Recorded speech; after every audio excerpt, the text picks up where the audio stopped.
রঞ্জি ট্রফিতে দিল্লির হয়ে ম্যাচ খেলতে রাজকোটে যাবার কথা কোহলির। সেখানে অনুশীলনেও যোগ দেওয়ার নির্দেশ আছে, কিন্তু সৌরাষ্ট্রের বিপক্ষে ম্যাচের আগে জানা গেছে চোটে পড়েছেন কোহলি।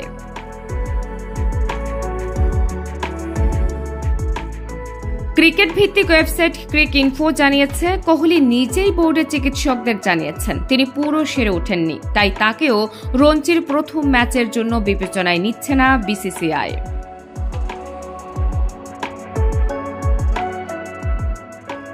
দিল্লি ক্রিকেট সংস্থার সূত্রে ভারতের একাধিক মিডিয়া জানিয়েছে, ঘাড়ে ও পিঠে ব্যথা পেয়েছেন কোহলি, তাকে ইনজেকশনও নিতে হয়েছে, অনুশীলনও করতে পারেননি। জানিয়ে চলছে মিশ্র আলোচনা। যদি চোট না সারে তবে তাকে হয়তো পরের ম্যাচেও দেখা যাবে না।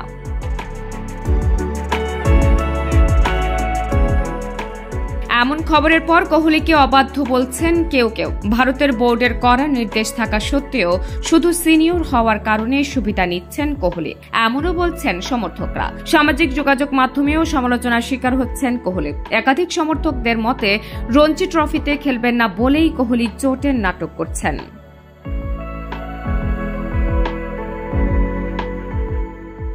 তবে কোহলি চোট পেয়েছেন বিষয়টি নিশ্চিত করেছে দিল্লি ক্রিকেট সংস্থা। তবে চোট ততটা গুরুতর নয়। সৌরাষ্ট্রের বিপক্ষে খেলতে না পারলেও কোহলি দিল্লির দলের হয়ে অনুশীলন করবেন। জানা যাচ্ছে, ভারতের সাবেক অধিনায়ক খুব দ্রুতই দিল্লির ডেরায় যোগ দেবেন। তবে তার রঞ্জিতে খেলা না খেলা পুরোটাই নির্ভর করছে চোট পরিস্থিতির উপর।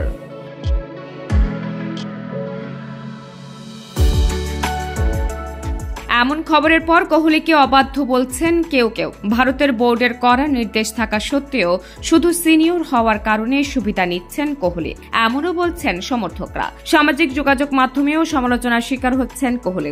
একাধিক সমর্থক এমন খবরের পর কোহলিকে অবাধ্য বলছেন কেউ কেউ। ভারতের বোর্ডের কড়া নির্দেশ থাকা সত্ত্বেও শুধু সিনিয়র হওয়ার কারণে সুবিধা নিচ্ছেন কোহলি, এমনও বলছেন সমর্থকরা। সামাজিক যোগাযোগ মাধ্যমেও সমালোচনার শিকার হচ্ছেন কোহলি। একাধিক সমর্থকদের মতে, রঞ্জি ট্রফিতে খেলবেন না বলেই কোহলি চোটের নাটক করছেন, অনুশীলন করবেন। জানা যাচ্ছে, ভারতের সাবেক অধিনায়ক খুব দ্রুতই দিল্লির তবে কোহলি চোট পেয়েছেন বিষয়টি নিশ্চিত করেছে দিল্লি ক্রিকেট সংস্থা। তবে চোট ততটা গুরুতর নয়।